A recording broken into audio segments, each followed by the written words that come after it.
নির্বাচনের বাকি ১ মাসের কম।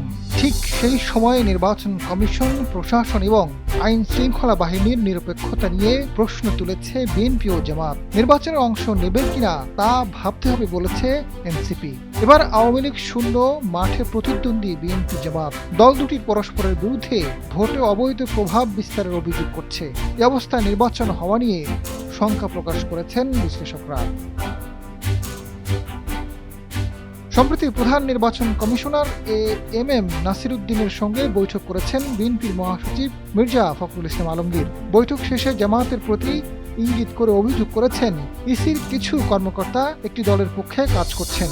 রিটার্নিং কর্মকর্তা সহ প্রশাসন ও পুলিশের কিছু কর্মকর্তা একটি দলের প্রতি ন্যাক্কারজনকভাবে কাজ করছেন।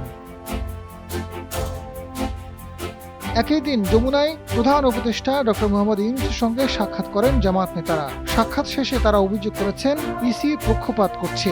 দলটির নায়েবে আমির ডাক্তার সৈয়দ আব্দুল্লাহ মোহাম্মদ তাহের বিএনপির প্রতি ইঙ্গিত করে বলেছেন, ঋণ খেলাপি ও দ্বৈত নাগরিকত্বের বিষয়ে ইসি পক্ষপাত করছে। প্রশাসন একটি বিশেষ দলের প্রতি ঝুঁকে পড়েছে।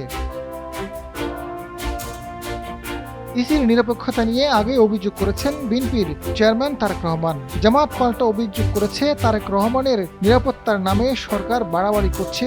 লেভেল প্লেইং ফিল্ডের জন্য জামায়াত আমিরকেও তারেক রহমানের সমান নিরাপত্তা ও সুবিধা দিতে হবে। জামায়াত বিএনপির অভিযোগের মধ্যে ইসি ও প্রশাসনের নিরপেক্ষতা নিয়ে প্রশ্ন তুলেছে এনসিপি। দলটির মুখপাত্র আসিফ মাহমুদ সজীব ভূঁইয়া বিএনপির প্রতি ইঙ্গিত করে অভিযোগ করেছেন, একটি দলের মহাসচিবের সঙ্গে ইসির বৈঠকের পর ঋণ খেলাপি ও দ্বৈত নাগরিকত্বের প্রার্থিতা বৈধ করেছে। ইসি এভাবে পক্ষপাত করলে এনসিপি নির্বাচনে অংশ নেবে কিনা তা ভাবতে হবে। ঢাকা 11 আসনে দলটির আহ্বায়ক নাহিদ ইসলামের বিরুদ্ধে প্রতিদ্বন্দ্বী করা বিএনপির এম এ কাইয়ুম বিদেশি নাগরিক, কিন্তু রিটার্নিং কর্মকর্তা ও নির্বাচন কমিশন তার প্রার্থিতা বহাল রেখেছেন।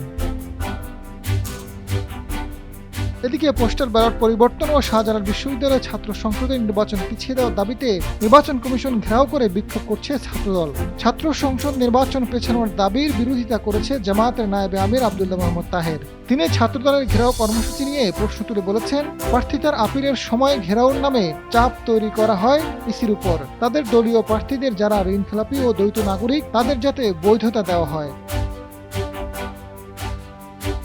রাজনৈতিক বিশ্লেষকরা বলছেন, সার্বিক পরিস্থিতি পর্যালোচনা করে বোঝা যাচ্ছে আসলেই 12 ফেব্রুয়ারিতে নির্বাচন হবে কিনা সেটি নিয়ে সন্দেহের তীর দানা বেঁধে উঠছে। নির্বাচন কমিশন ও প্রশাসন এবং আইন শৃঙ্খলা বাহিনীর নিরপেক্ষতা নিয়ে নির্বাচনের আগ মুহূর্তে সব দলের এমন অভিযোগ শঙ্কা তৈরি করছে। আজাদ ফারুক, সময়ের আলো।